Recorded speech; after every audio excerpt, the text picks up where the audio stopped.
Hey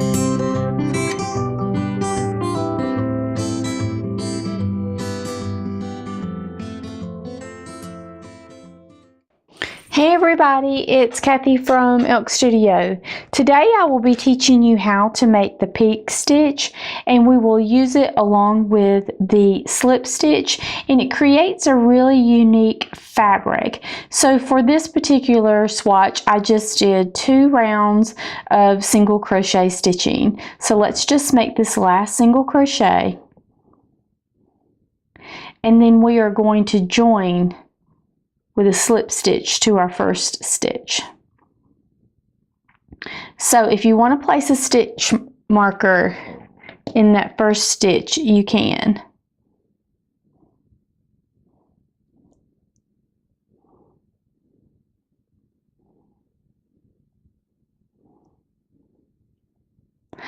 So this is the right side of the fabric because the fabric is facing you, and on the inside is the wrong side of the fabric.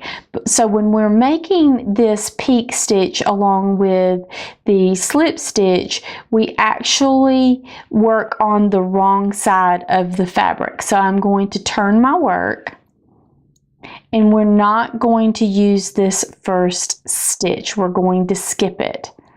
So let's do our first pique stitch. So your yarn over, insert your hook into the next stitch, yarn over and pull up a loop. Yarn over and pull through 2. Yarn over, insert your hook back into the same stitch, yarn over and pull up a loop. You have 4 loops on the hook, yarn over and pull through all 4 loops. And then you will do a slip stitch into the next stitch. And then we'll do the pique stitch again, yarn over, insert your hook into the next stitch, yarn over, pull up a loop, yarn over, pull through 2, yarn over, insert your hook back into the same stitch, yarn over, pull up a loop, yarn over, and pull through all 4. And you will just continue to alternate between doing the slip stitch and the pique stitch in each of these stitches.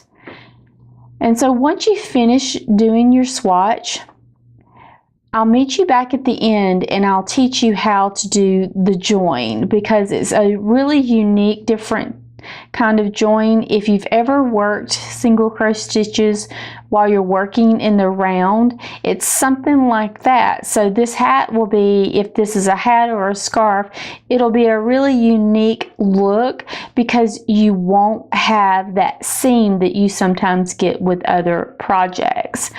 So let me show you what it's going to look like, because remember, you're working on the inside of the project. And this is the outside, or what everybody will be seeing.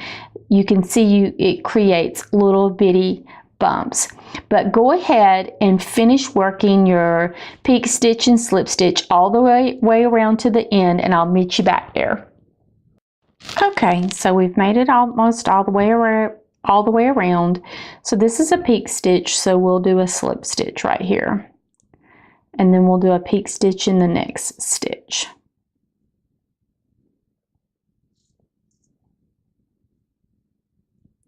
This is your first slip stitch that you made.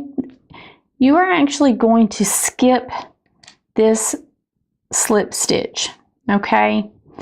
And you will slip stitch into the next pique stitch on round 2, if you will.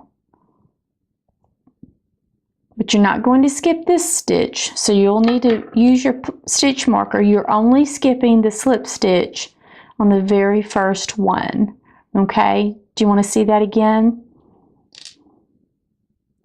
Let me take a couple of this out. So you're coming up.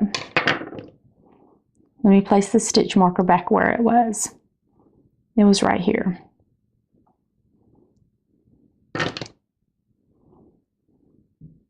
So you'll do a slip stitch right here, and then you're going to do your pique stitch.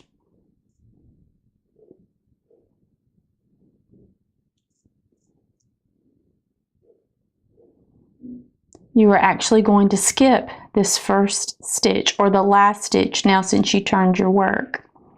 You will do a slip stitch into the next pique stitch.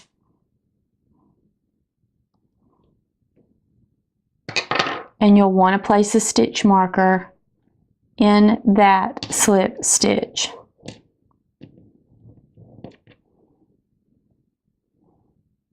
Because you actually will be using that slip stitch. You're just not using the slip stitch on the very first round. So you've slip stitched into the pique stitch. So now we will do a pique stitch into the next slip stitch.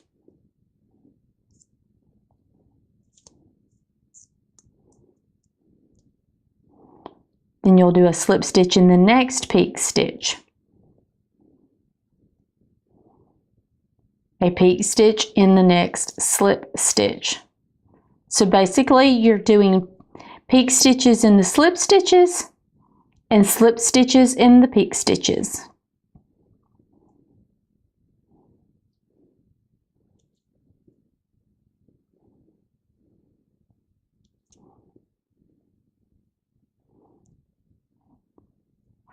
Slip stitch in the pique stitch and pique stitch in the slip stitch. So what does the fabric look like now? Because remember, this is the wrong side of the fabric. Once you've finished making your project, you'll turn it inside out. And you can see that the balls, if you want to call them that, or the stitching, will just sort of stack on top of each other, sort of at a slant, because you skipped that first stitch. And so if you want to know what we'll do with this next stitch right here with the stitch marker, the very first one, go ahead and finish working this round and I'll meet you back at the end.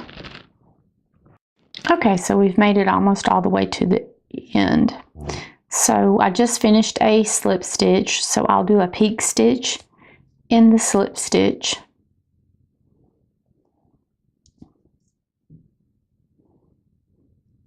And then I'll do a slip stitch in this pique stitch.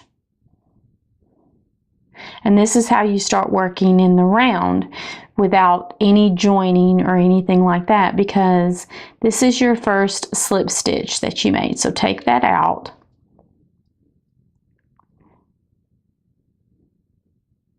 And you'll do a pique stitch.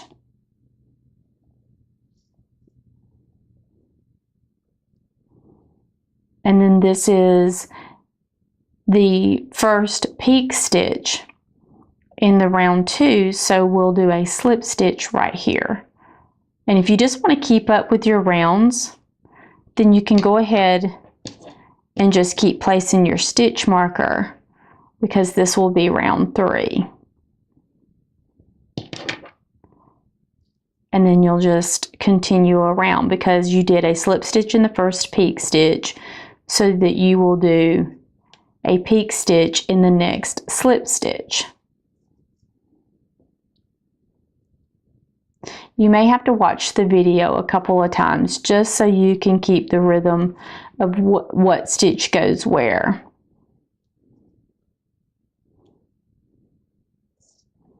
But once you finish, you can flip your project back and you can see that it starts giving this raised look to each one of the stitches. And it's a pretty fun stitch to make. I actually made a hat using this stitch, so this will be one of the projects that you can use the tutorial for. I hope you've liked this video. If you do, please be sure and give me a thumbs up and share it with everybody else. Have a great day, everybody. Bye.